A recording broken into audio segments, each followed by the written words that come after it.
call the meeting of the Oconee County Planning Commission to order. Mr. Pearson, if you would do the invocation, please. Yes, ma'am. Bow your head. Father, we thank you for many blessings that you gave us this week. Please be with us, guide us, protect us, lead us through this meeting as it be your will. Be with all the people in this county that are sick and are in the hospital with this COVID-19. Touch them, Lord, and try to let them understand that it's going to be all right. In Jesus' name I pray, amen. Amen. Mr. Johnson, if you would, lead us in the pledge. I pledge allegiance to the flag of the United States of America and to the republic for which it stands, one nation, under God, indivisible, with liberty and justice for all.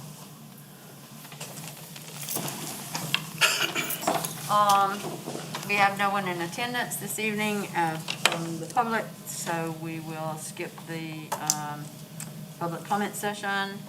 Is there anyone on the commission who wants to make a comment regarding anything at this point? No? All right. The minutes, I hope that everyone has received and read over the minutes. Are there any comments or corrections, changes? Make a motion to approve the minutes. All right, we have a motion and a second that the minutes be approved as submitted. If you can, please, let's all in favor say aye. Aye. All opposed? Minutes are approved. All right, tonight we have a guest speaker from Habitat for Humanity. And again, there is no one signed up for public comment, so I'm sorry, I'm not good with last name. John? Goyard. Goiter? Goyard. Goyard, okay. If you, you have the floor.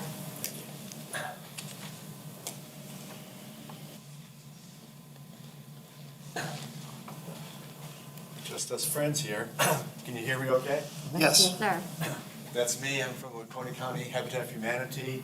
I'm a past president of that, and I work on the construction crew. Mike asked me to put some thoughts together on things that you guys might be interested about what we do. It's only be about a half hour, so I'll run through it pretty quick. Okay, Habitat is a home builder. That's what we do. To date, we've done about 110 homes in Oconee County, and we had a question earlier, we do about 4 or 5 homes every year. These are the homes, these are examples of the homes. The floor plan is there, the model shows the floor plan, but what we do is so that the houses don't look the same when you go down the street, we put different types of roofs on.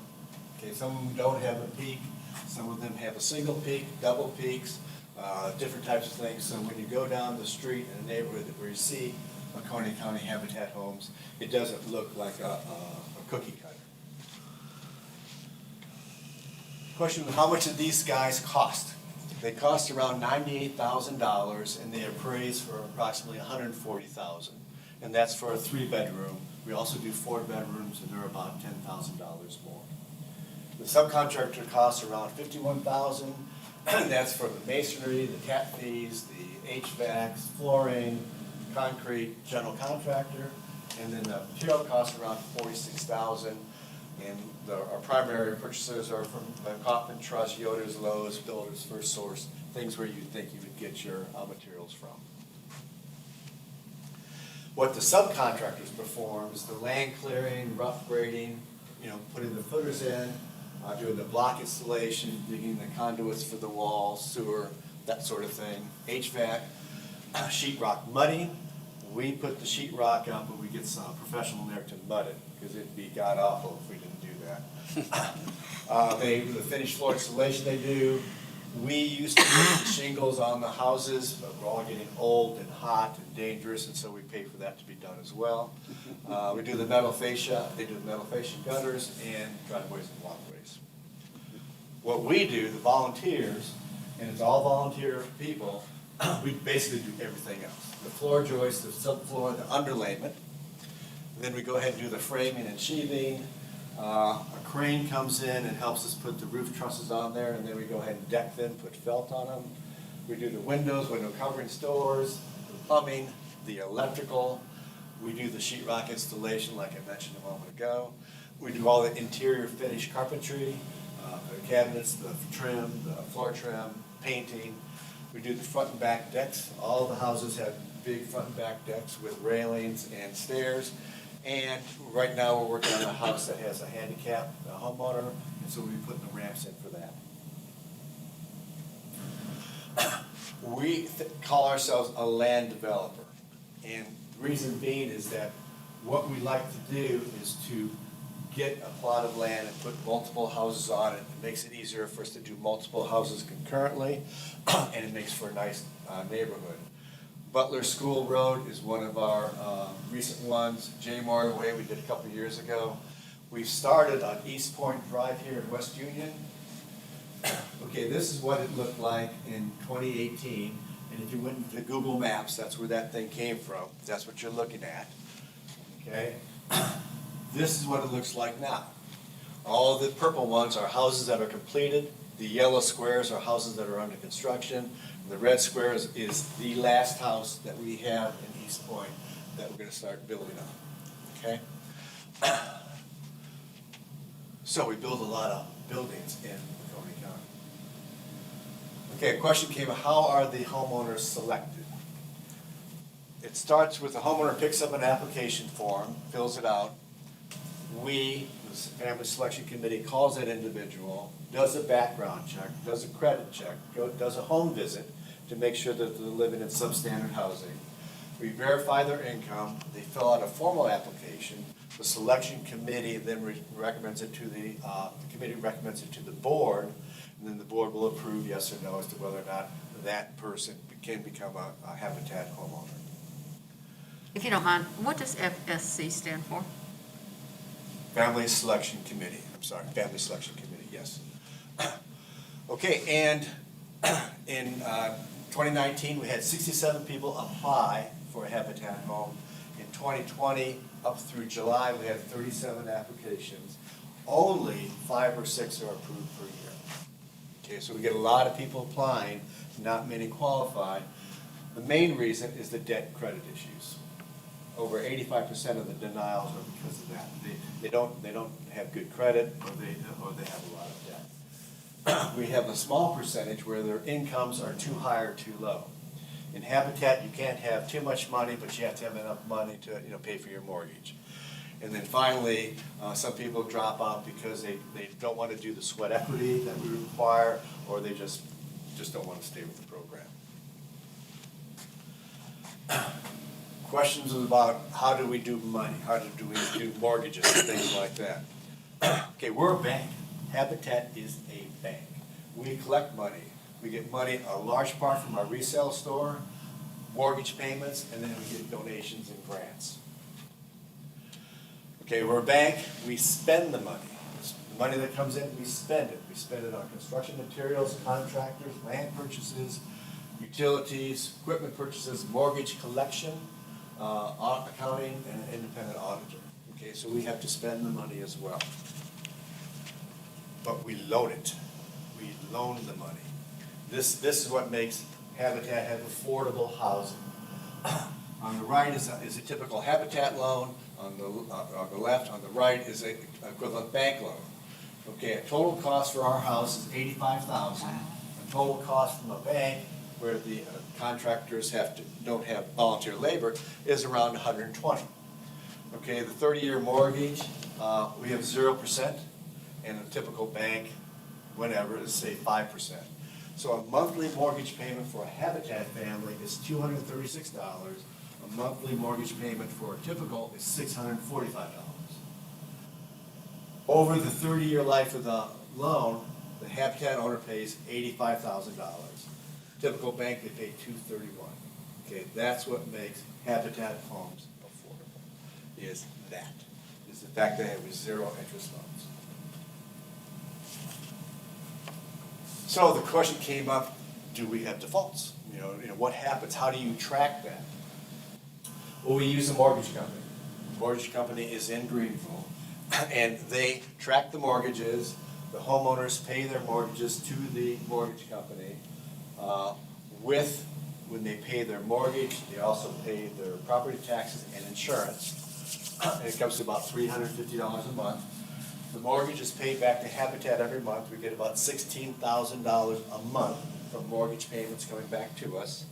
The taxes and insurance are paid by the mortgage company to the taxes and insurance people. About 15% of our homeowners are late on their monthly payments.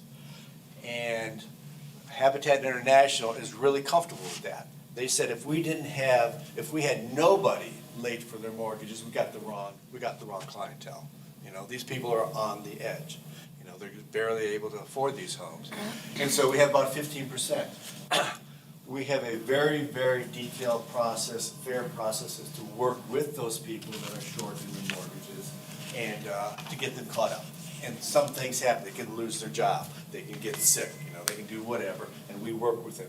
Last thing we want to do is foreclose on the people that we built these houses for. And in the last 5 years, we've only had one. And that person just left. They just left, went to Alaska or something like that, just left the house there. So we had to take the house back, refurbish it, and then we sold it to another Habitat family.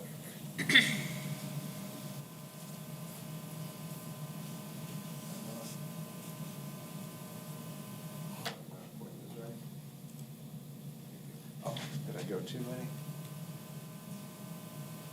Go back. And go forward. Okay. Bottom line, Habitat is a home.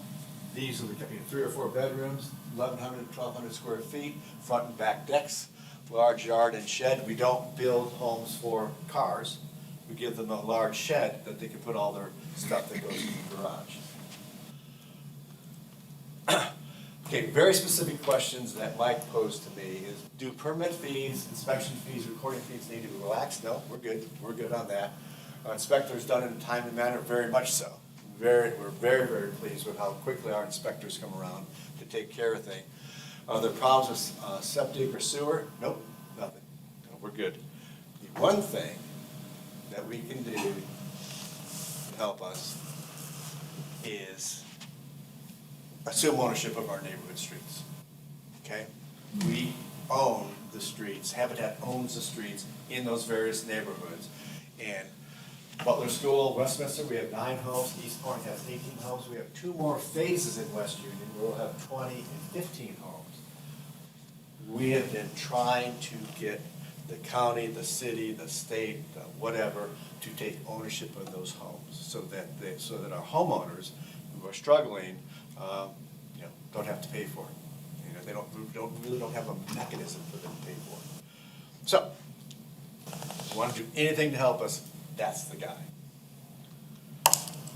Any questions? You indicated a low percentage of your applicants are accepted. Is it not ever because you aren't able to build enough homes, or is it more because there are not enough people who qualify? It's gone both ways. It's gone both ways where we had more homes than we had applicants, and that happened a lot in 2008, 2009 with the credit. Credit all went down, and so no one qualified. We relaxed the credit things. And then sometimes we have many more homeowners than we can build homes. And in that case, then they just have to wait. They just have to wait. Right now, we're in a good area that we get 5 or 6 applicants that qualify every year, and then we build 5 or 6 homes every year. Are you maxed out on how many you can build? Pretty much. What we can do, if we really, really get pushed, we can do more subcontracting. Instead of us doing the framing and all those things, we can hire subcontractors. It'll cost more. It'll cost us more. It'll cost a homeowner more. And sometimes we can eat that, but that's what we can Your only do. option. And on some, when we do a rehab, and we don't do many rehabs, Habitat does a lot of rehabs in other affiliates across the country. That's their main thing, is because they're in cities and so there's no open ground, and so that's very popular too. We might be able to do some of that as well if we choose. Right now, a lot of our Habitat people are working on tornado relief. Okay, we've got crews out there helping putting together houses that got destroyed, or not destroyed, but damaged in the hurricane. So we have a tornado relief group going concurrently with our building. Yes, sir. On the road system, as far as the county taking over those roads, were they built to a county spec? Yes, that's our understanding. And before you take that out, you'll go and inspect it, yeah, but that's for sure in West Union, Phase 2 and Phase 3, those roads haven't been built yet. You know, we're gonna build those roads, put all the infrastructure in there. The road off East Point there? Right off of East Point, that's correct, yeah. But East Point does look like it's got a setback on the property line. Okay. Okay, yeah. When we did Westminster, that's another community that Habitat built. You know, we bought the land, put in the roads and all that sort of thing. Jay Morey, I had a conversation with one of the workers today, volunteers. It's not clear whether Jay Morey, we built the roads or the city built the roads, but Jay Morey's roads are covered by the city, okay? So Westminster, no, West Union, no, and we have concerns with our homeowners, with liability and things like that. If somebody gets hurt on the road, you know, who's responsible for it? And so, anything you guys can do to push that along, and I don't know all the ins and outs of what that's required, but we'd appreciate it. And we've been doing a lot of pushing, trying to find the right place to, you know, who can make a decision. And we don't have 2 miles of roads. I mean, maybe a mile. I mean, West Union is a couple thousand yards long, you know, so we don't have tens of miles of roads. We have just these little short neighborhood roads. So it's not, we don't think, a big task to maintain those roads. Y'all currently maintain them, right? Excuse me? You all currently build them and maintain them right now, right? Habitat does? I mean, the roads? Yes.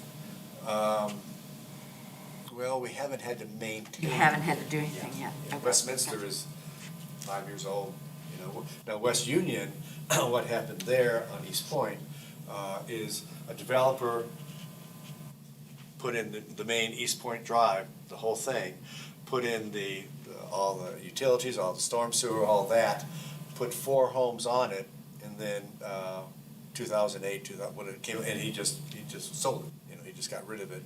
And so we purchased it for around $50,000, $57,000, something like that. And now it put 11, 12 homes on that. So, I mean, it's real, and if you ever drive down there, it's good looking. I mean, they're great homes. They're super homes. What else, other than the roads, can the county do to assist in getting more of these types of homes built for our lower income people? Other than the roads? Other than the roads? Yeah. I don't know that exactly. The notion that we right now, I mean, if you want to build habitat homes or just home homes? Well, the county is in need of, what do you call it, workforce homes. But we have a lot of homeless people around here that still have jobs, they just don't have a place to live, that could probably qualify for one of these, but if, you know, you can't build but so many a year and all, but they could help. I mean, they'd be more than happy, but what would the county need to do or could do to help? Do we need to get some type of advertisement out? What is it we can do other than roads? I mean, I understand that part. But that's number one. Write that down. But a big star beside that. Well, you know, is there something else that the county can do to help Habitat in their quest to build houses maybe more affordable or faster or what? One would be land. One would be, you know, donate land, of course. Land that already has utilities and all that, you know, empty lots or, you know, that sort of thing. Purchase and donate those. Then 2, I mean, if you have money, then, you know, hire a workforce that can help build these things. We can make them, they won't be habitat homes. in the sense that we have all these people applying for Habitat homes. Very small percentage qualify for them because of the income requirements and all that sort of stuff. And so we advertise a lot that if you want a Habitat home, come into the store and apply. And we try to do that a lot, but you're always thinking that you're advertising enough, but not all cases. Some of the tornado victims are applying to become Habitat homeowners. Some of the houses that have been, just gone. And so we're working on that. Some of the other homeowners that had damage to their homes but weren't destroyed, Habitat has a grant. When the tornadoes came along, Habitat decided $100,000 was going to be set aside for grants for tornado relief. And we busted it up into $10,000 grants. And so if you want a $10,000 grant, you have to apply, fill out the paperwork, and we're up to 4 or 5 people that have done that. And then for smaller jobs, up to $2,500 or $3,000, we just go ahead and do it. And the grants are interest-free. It's just giving them money, to help them get past this. And that seems to be working fairly well as well. Yeah, Mike? I got a question. Who have you talked to about the roads? About trying to get the county or the state to accept the roads? Have you all contacted somebody Yes. specifically? Yeah. Who is your contact person that we can contact or work with or whatever? Ken Cushing. All right. Ken Cushing has been a Habitat volunteer. He drives the truck. He's one of the truck drivers. And he's a big guy, and we knocked on every door known to man, and he can fill you in on all the different things that he's done. Okay. And he'd love to hear from the commission say, here's what I did, here's what Seneca did, here's what West Union said, here's what Westminster said, and anything we go from there. So of those places that you showed us, if there's only one inside the city, the rest of them are in the county district? Let's see, They're in the city unincorporated, of Seneca, or Or the city of Westminster, whichever one, are they all in the, they're all in Oconee County. Westminster, Butler School is in Westminster, the city of Westminster. is within the city limits, Yeah, okay. And East Point is in the West Union. town of West Union. West Union is just a town, right? Correct. Yeah. Right. And then Jay Morey is in the city of Seneca. And like I said, Jay Morey took ownership of those streets. And it may be because they created them in the first place, or once Habitat did that, they took ownership of it, yes. So Ken And- Cushing, and Mike, I'll give you that, Yeah, I'll give you that we'll contact. email back and forth, yeah. One more question. How difficult is it for you to find the land with the utilities on it and et cetera, et cetera? Are you running out of that availability? We're not talking about rural areas where you're stuck out there without transportation or whatever. The property that we're getting now, the phase 2 and phase 3 of West Union is just dirt. I mean, so we will have to go in there and put in the roads and the utilities. And so we're not aware of any subdivisions that have that in there that don't have homes on it, of course. Like I said, this person went bankrupt, this developer just got rid of it, and we were able to buy that East Point, West Union area for a good price. Okay, once that is completed, I mean, obviously you're out searching for other areas. Are you having a lot of difficulty finding it? Or? The next area we're gonna go to, which will be next year, we're gonna go into Seneca, we're gonna go into Zion Hill area over by Clemson, it's still in Coney County. There's about 6 or 8 homes in that area, 6 or 8 lots in that area that have the utilities and roads and all that sort of stuff. Right. And from that point though, then it's a onesie, twosie as you jump around Seneca. We've got a lot here, we've got a lot there, we've got a lot over there kind of thing. The problem with that is we have our construction trailers, and we have our crews, and we have our tools, and if we're just working on one house, it's very inefficient. We are currently working on 4 houses right now. This morning I was working, and my wife and I were doing trim in one house. They're putting the roof sheathing on another house. Electricians are on a third house, the plumbers. we're in the same house as the other one, we had someone else do them. So we're currently working on 4 houses concurrently. So one, we can spread ourselves around in COVID world. And 2, it allows us to be inside when it's raining or be outside when it's not raining, and much more efficient. And so that's why we're looking at the Zion Hill area, because those houses are relatively close to one another. You know, we can put a trailer here and go bing, bing, and bing kind of thing. But when we're done with that, we got to come back to West Union. Yes, sir. 2 questions. One, it doesn't sound like then that you require to be next to sewer. The septic works out if you're doing houses sporadically We as have well. done septic, yes. Okay. That's correct. Second question is that I noticed on those numbers, it looked like 67 had applied or some number of there, and you were choosing 6 or 8. Is the 6 or 8 because of the availability of houses, or did just the others simply not qualify? The latter. They simply didn't qualify, and it's typically because of an income, lack of income, or over income? Debt. It's credit and debt, you know. And we have, my time is way up, but these are all good questions. We have family partners. For every family that gets selected, goes through the process, the 6 or 7 that we get each year, they're assigned a family partner. And that family partner works with that individual all the way through the process, in making sure they get their sweat equity, making sure they get their education, make sure that they understand what they need to do, and to make sure that right before they close, they don't go and buy a car.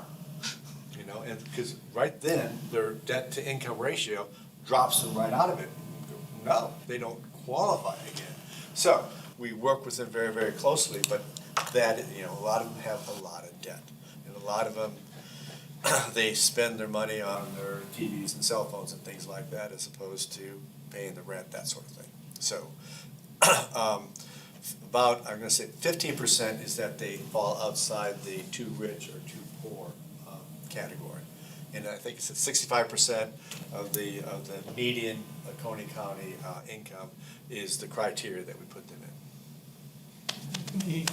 Does everybody understand what the sweat equity is? I mean, these folks have got to come out there Work on their and house. participate and put their own effort into these houses. Yeah. In this group that stays with the family that he was talking about, that goes through their finances and watches them and says, okay, show me your bills, show me your electric, show me your car payments, show me this, that, whatever. That's a tough job, to sit there with them and go through that every month or every couple of months. It's tough. Yeah, the sweat equity is about 250, depending on 250 hours an individual, and 100 of those hours have to be in construction. You know, you have to, you know, bang the hammer, do the landscaping, you know, get out to the site, and most of them will be doing the sweat equity construction on not their house. They're doing it on a house that's, you know, currently being developed because they haven't qualified for their house yet. You know, that's being built. So one more question along the line of I'm still going back to, you have 30 to 60 people apply, 5 or 6 people approve, mainly because there's not an income level there. Is it an education process in that they've gotten excited, went and bought a dishwasher on credit, and now they no longer qualify? That's a bunch. Or is it that they just weren't going to qualify to begin with from an income standpoint? Okay, which is not something we can do as far as helping through that process.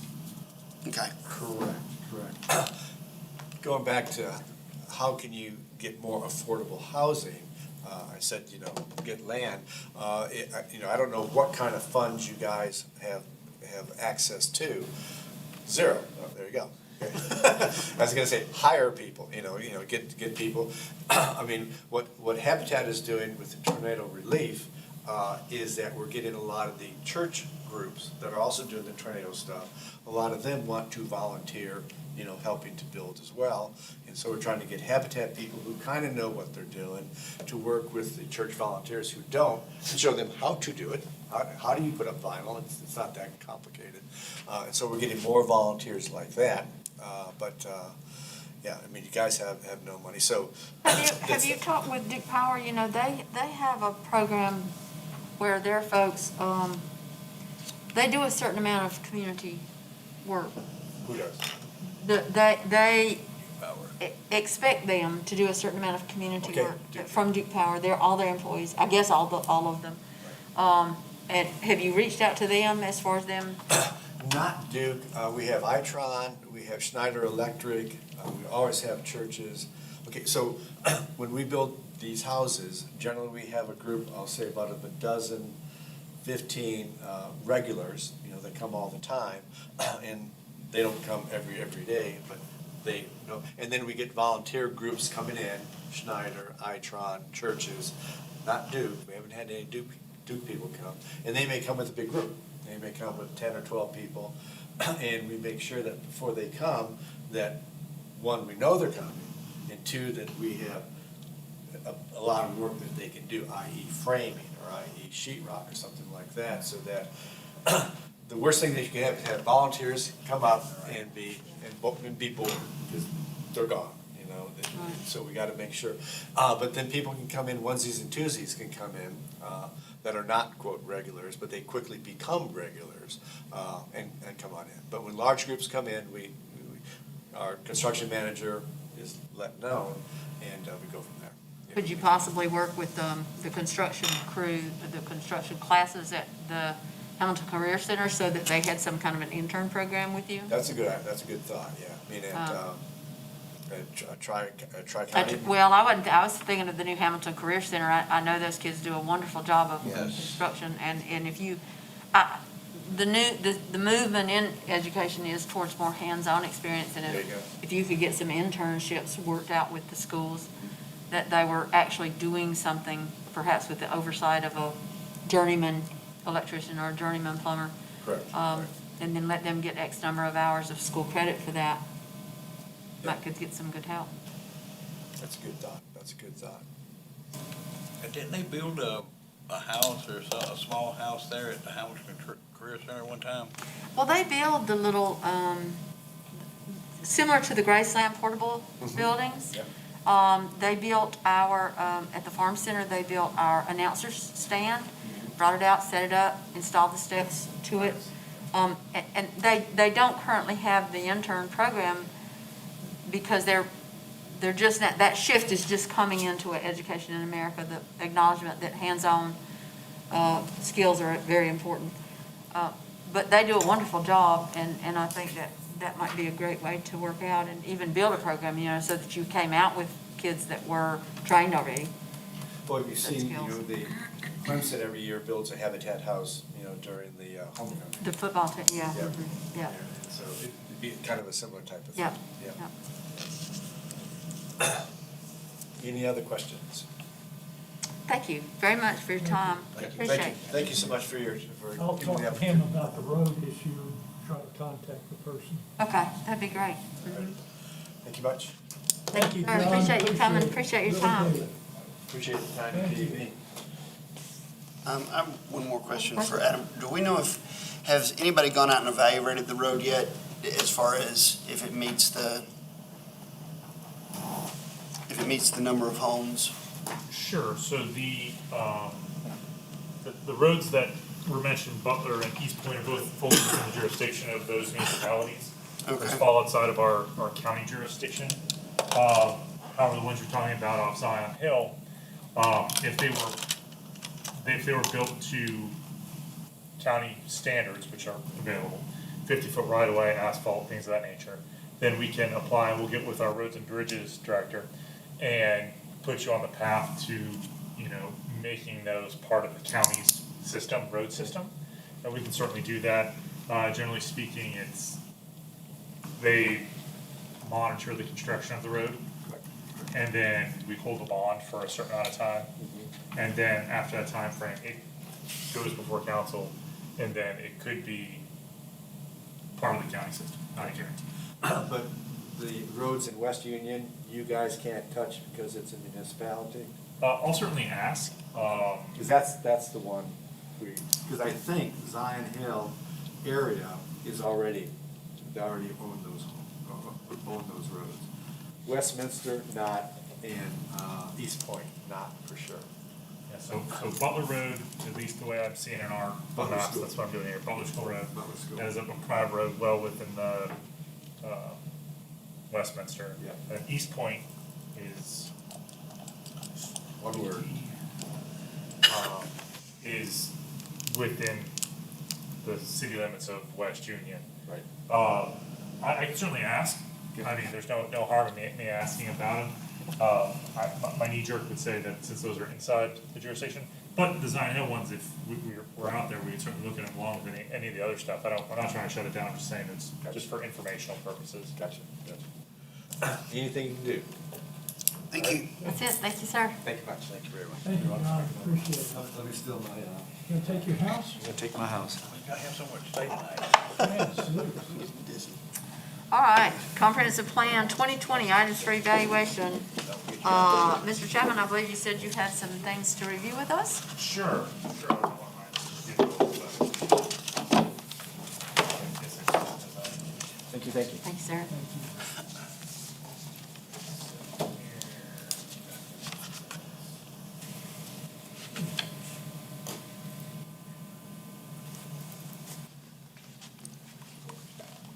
Yay. So as Mr. Smith noted in the last meeting, we do have some items that are from our comprehensive planning process that are up for review this year as well as annually. We also have ongoing ones, but for the sake of myself, I just got this year's and the annual ones. And I'll go through these with you. I contacted some department heads, things of that nature. So, strategy 5113, survey, list, and record the county's archaeological and historical assets and inventory and add potential sites within the county that have historical and cultural significance. I spoke with Phil Shirley, who's the department head for Parks, Rec, and Tourism, also which the Oconee History Museum is underneath. I spoke with Leslie White, the director of the museum, and she's begun this process already. Lots of questions, but as a general thing, this strategy has begun and they're working on it. And she hopes to, by year end, to have it kind of tied up. The next strategy, 7131, determine staff, facility, and resource needs and partnerships to implement the comprehensive plan. Well, I'll tell you, in February or March, this was a whole lot easier to figure out the answer to this question. We're working on it. I think at the moment we have the staff for it. I mean, we could always have more staff. I mean, of course, we could throw as many bodies as we want to against it. But I think for this time and this place, I think with the staff, resource needs are still nothing that I have. As far as like going through it and say, okay, we need $1 million for this, we need a building for this, we need an airplane for this. We're working on that still. So those are both rolling out. Going down for time frame for evaluation annually. Support the annual point time with Mrs. Richardson last month was here.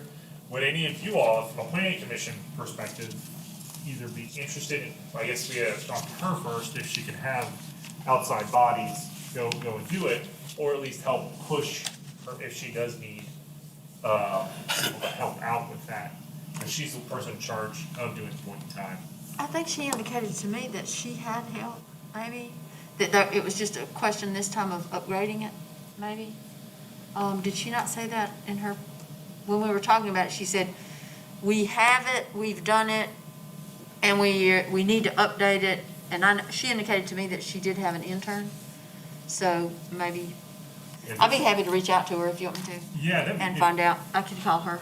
Yeah, because if we could get involved, physically get involved, and go around and clipboard or look down, and all right, there's that. I mean, I feel that's probably not people aren't getting up real early to go do the annual homeless point in time count. I bet you she's always probably needing people. That's just my thought on that. All right. Next one, protect, preserve natural resources, recreational. All these next ones are Parks and Rec. I reached out to Phil Shirley, who's the director of Parks and Rec. Oh, did I close my email? Son of a gun. Hold on one second. Let me bring up the email here real quick.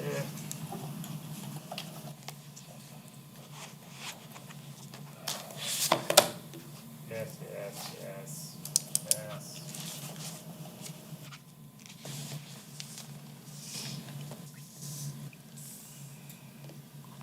So, Phil, there we go.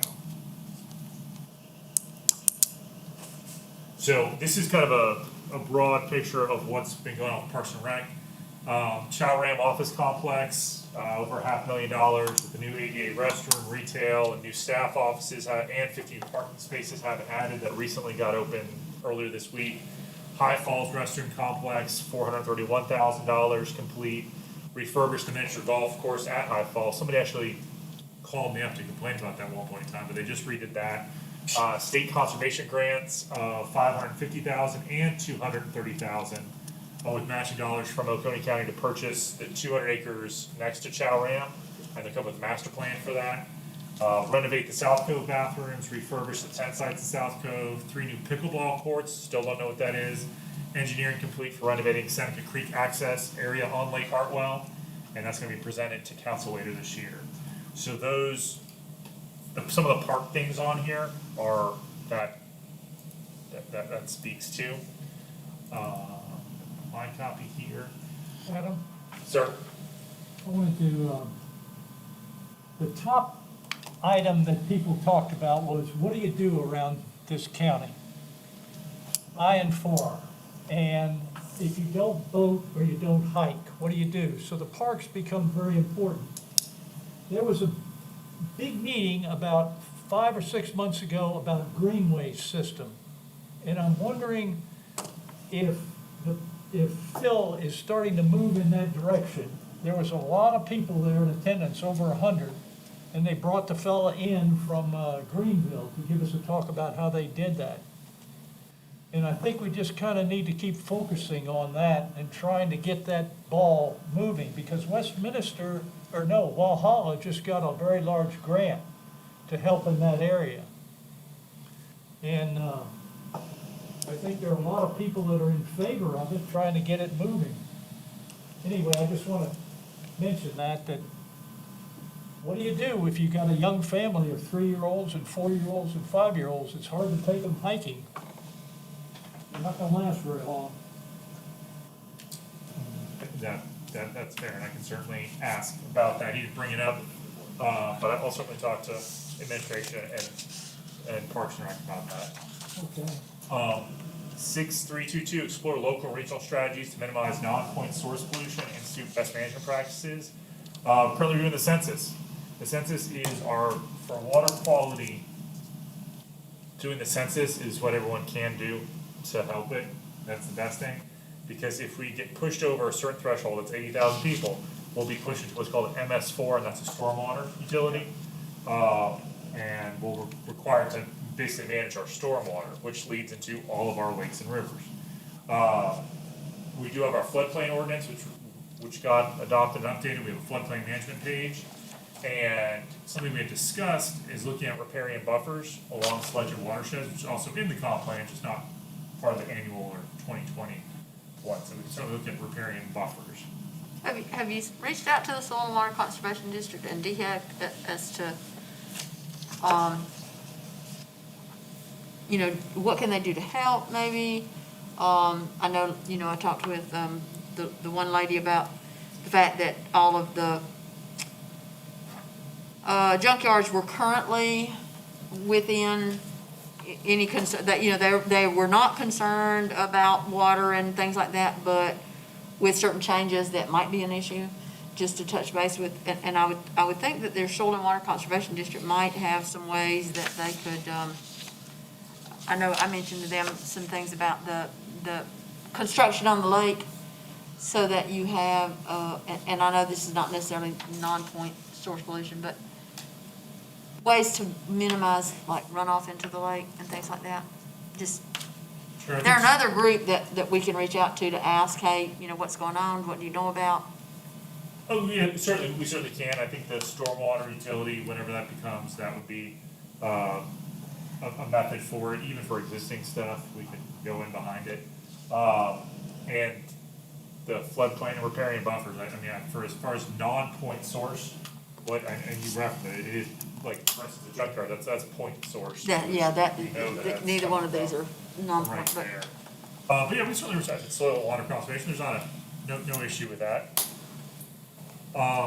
The next one, number 5, 6351, floodplain regulations. We have a new floodplain management page. It has a form for development in the floodplain. FEMA last year, 2 years ago, updated their flood maps, and a bunch more people around a lot of the northern lakes, Becky, Chagua, Cherokee, Holy, and the other one, are now in floodplain. They've been in my ear about it.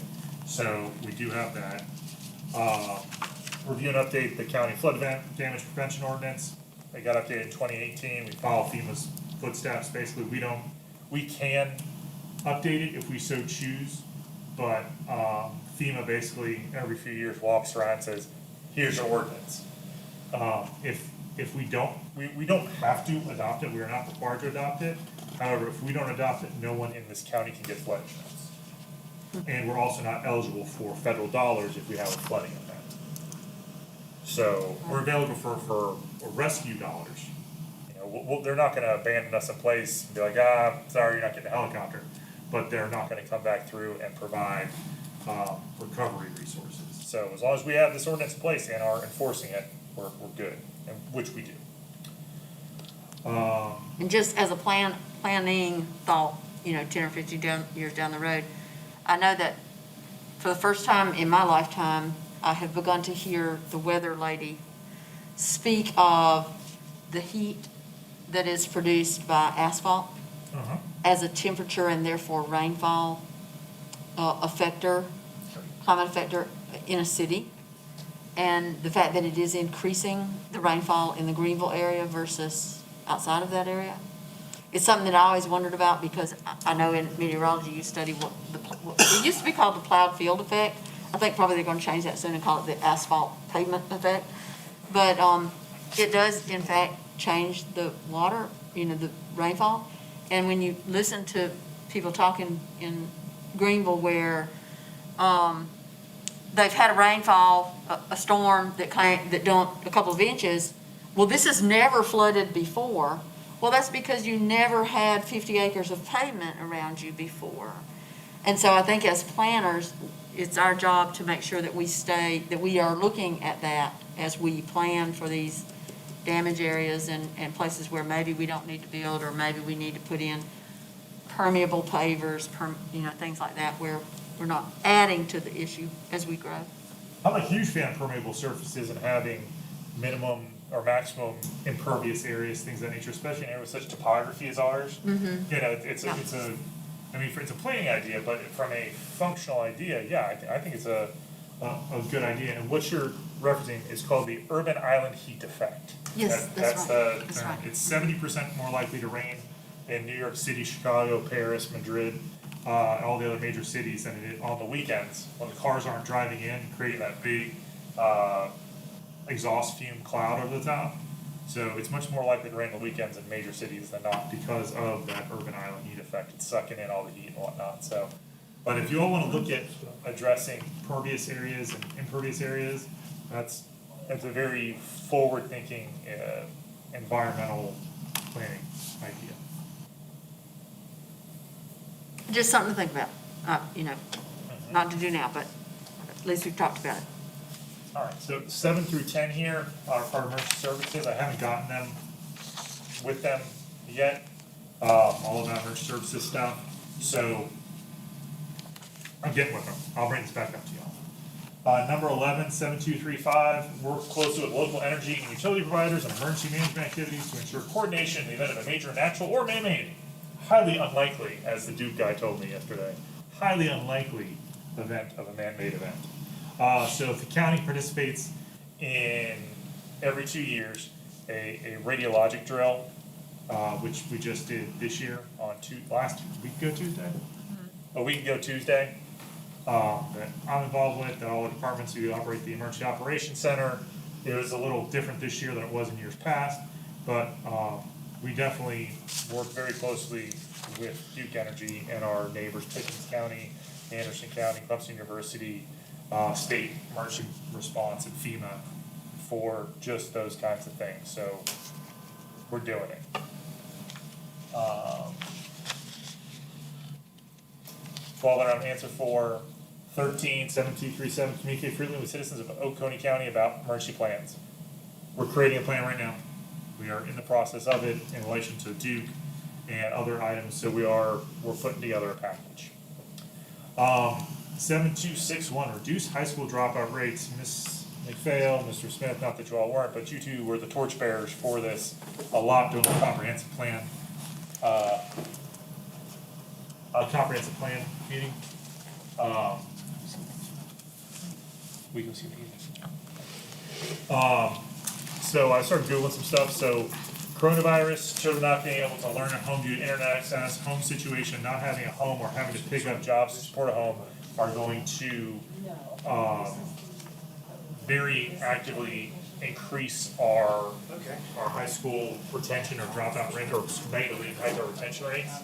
So this is gonna be even more, because when you figure people who are at home, who have a very good home life, are able to, all right, we gotta take, regardless of what it takes, we're getting our kids educated. A lot of parents wanna do it, maybe they're just not financially able to. Maybe they're not financially able to and they don't want to, or they just don't want to. There's a lot of, and there's no good information on it because it's such a fresh thing, but disasters tend to lead to not high education levels in general. So this right here is something for us to take a look at very strongly and see what the school district is gonna do, if they even have any bandwidth at this moment in time to look outside of dealing with all the other million things they're trying to do this year. 15, 16, 17, 18, talking about infrastructure, still trying to get some information on that. The infrastructure will play into our capital improvement plan later on, which I'll address further down this list. Yes, sir? Yeah. Number 17, review, update, and adopt the infrastructure master plan. It's my understanding this isn't current anymore. Is that a question? Yes, sir. Yes, I think Mrs. McPhail was on that board, if I'm not mistaken. Yes, and it became overwhelming. It very quickly became a matter of, we didn't have the money to do number one on the list, so we looked at which ones out of 3, 4, and 5 we could work on. I don't know, it sort of sits on a shelf now, does it not? It has, as I think Mr. Smith was trying to point out there, that it needs to be reviewed and updated. And it does, that number 17, that very specifically that infrastructure master plan we will be looking at as part of our capital improvement plan, which we'll be looking at in relation to, I'll skip to number 24 here, explore and pursue other revenue sources such as user-based fees, impact fees, and other sources to help fund infrastructure. Researching it right now. Impact fees are a very specific thing, but just like the, Well, so you're gonna resurrect this thing? I mean, it's just gonna rise up out of the ashes again, is that right? no, you are. Thank you. It's good to know that. So we have to get all the information. The reason why impact fees haven't been put on the agenda yet is because I don't want to come up here and say, all right, we got the impact fees. What's up? Kind of thing. I can't give you all this very just in the sky thing and expect us to do anything besides not accomplish it. So what I'm trying to do is I'm come up with the legwork for it. I'm gonna come up with some very specific, very small documents, and it's an elephant, we're just gonna bite it a piece at a time. So I've been in contact with other people, South Carolina Association of Counties. The short of it is that, I don't know, it's all end up going down a rabbit hole. So I will bring up impact fees for y'all probably the next meeting, not 100% sure, but, and try to go into it a little more in depth with y'all. Sure. I don't wanna whip a dead horse here, but I made the mistake of reading this priority investment element. And here we got a 5-year section. We got a 5-year capital plan projects list. And it seems to me that that's kind of the infrastructure master plan too. I'm getting confused. We got a lot of plans around here. I don't know what the heck's getting done.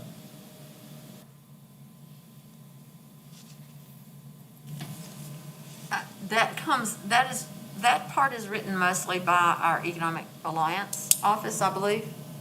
And I think our original goal when I came to the meetings was we wanted to look at, for example, they had the Golden Corner Commerce Park. It was very close to 85, but it didn't have sewer and it didn't have very logical road access. And so we kept trying to come back around to what kind of infrastructure do we need to make that a reality for the Economic Alliance then to try to draw industry into it. And I mean, I agree with you 100%. It seems like to me that and this, the Economic Alliance should be working closely with the county to say, these are things that we see that might be interested in coming here. These are the things the county needs to do in order to attract them. Does that make sense? It does. I need to step back then. And I don't know, when we say adopt it, I think certainly we need to review and at least review it, find it and look at what was on it. Because it's been a long time, quite a long time. We're gonna need it for the impact fee, flat out. I mean, it's going to be part, it's going to be part of our conversation, our dialogue. You're gonna remember today, bringing this up, and about 9 months from now, you're like, can we finish talking about this, please?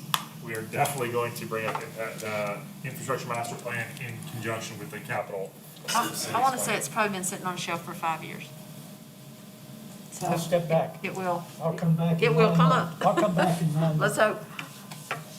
The next few ones are about roads, and you all have asked me, like, road department, what's the road do? So I pulled the 2019-2020 budget supplement, their narrative, out of the budget. This is publicly available as part of our financial transparency.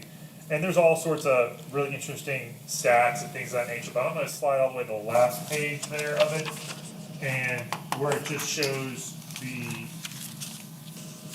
stuff they've done. So if you look at fiscal year 2019, they got 4,338 work orders. Some of those are complaints. A large chunk of those are, hey, I got a pothole, hey, I got a tree, hey, I got this. That's for a staff of 36. They got 4,300, hey, can y'all take a look at this?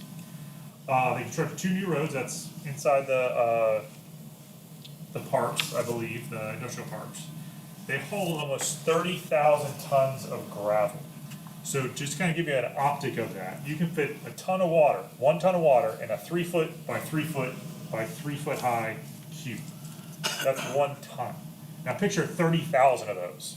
That's a huge stuff. For once again, it's 36 people, not all of which are driving haulers to haul 30,000 tons. And then the permits and rights of way, that's another interesting growth metric. That's driveways and roads. That's 252 new driveways and roads, which tend to track well with our development permits and things of that nature. We get 30 to 40 new houses per month. You figure a lot of private roads are built, so we don't do individual driveways off private roads, but these are for the roads coming out and the driveways on county roads.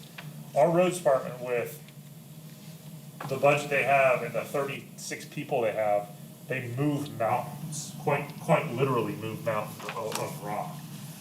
So this speaks to some of the annual review items regarding roads here. I just wanted to kind of point out that they do a lot. And if you are curious about the other departments, every department has one of these narratives inside the budget as far as the things they do. And I'd be curious to see how this looks for how they looked at this in arrears because of the tornado. They essentially they became a whole second department in mitigating tornado damage. They went out there and every tree they hauled and everything they did and picked up and carried away and every bit of house, they became a whole second department within their department. It's just quite impressive that 30 odd people from Oconee County move as much as they do. I just thought that was worthwhile to point out while we're pointing stuff Well, out. and the list of accomplishments to me, what all they do is even more amazing than the number. I mean, the number's pretty phenomenal, but if you look at the list of the variety of things that they do and get the job done is pretty amazing. That's on that's 2 pages back from that chart there. The fact that they do everything from hydro seeding stuff to building entire, driveways and roadways for folks is pretty amazing. And 160 miles of gravel road. I know some of you all have gravel driveways. I think about 160 miles of it. So that was those were some of the, not the road system number, especially number 21. Number 22, 10128, continue to evaluate and fund public transportation, urbanizing areas. I'm going to reach out to Cat Bus next week. I know they have a new director and some new staff in there. And just kind of speak with them. I saw Mr. Mulder, I'm going to maybe speak with Ed Halbig over at the city of Seneca as far as bus ridership and see in our new world what that looks like. Because I would assume, based upon nothing more than just an assumption, that bus ridership may be down because of our corona time. Or are people out of work and they're taking the bus more? We're still at the bus stops. And they are going to Tech now too. The bus is taking people to Tech over there on 11. That's great, and so we'll find out, I'm hoping to find some of those numbers out for you all in the next few weeks here. Support and participate in the efforts of municipalities in planning. I haven't gotten with the cities really, to be honest with you, and I will, I just have not. 24 impact fees we're talking about already. And then coordinate with adjacent relevant jurisdictions and agencies on updates to the Oconee County priority investment element, as Mr. Smith brought up. I feel that some of that will be tied in with not with the impact fees, but with the conversation in regards to impact fees. We'll look at infrastructure, priority investment, we'll kind of see where the Venn diagram of all of our existing needs meet up.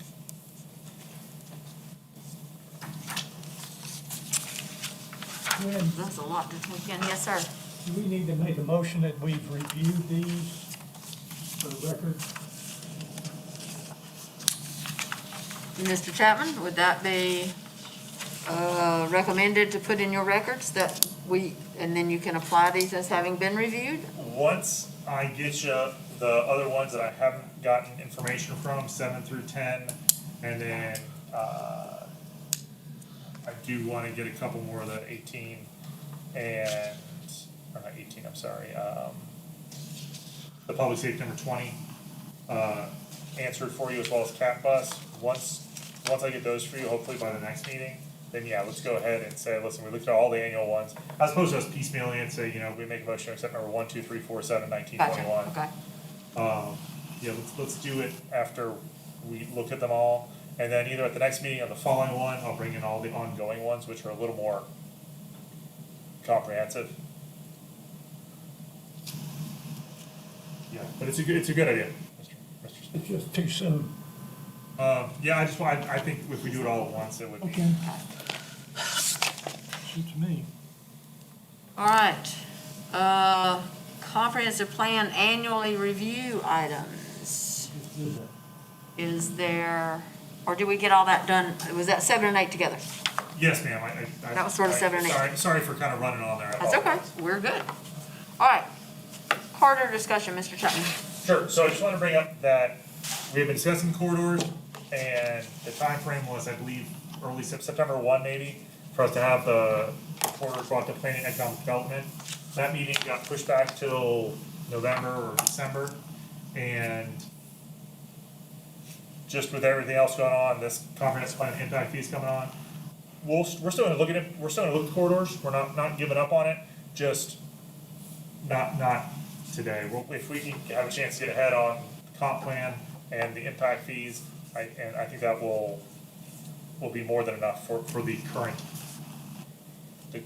time frame. And we'll get together before that meeting to discuss the corridors again. Any questions, discussions? I know you have a meeting tomorrow with the junkyard folks, correct? No, Saturday. I 12? pushed it, actually it was Saturday, I can't do it this Saturday, so I'm actually pushing it to next Thursday we're meeting. Okay. They're meeting this Saturday. I'm gonna meet with them, I was like 4:30, 5 o'clock here, before another meeting I have staff, so.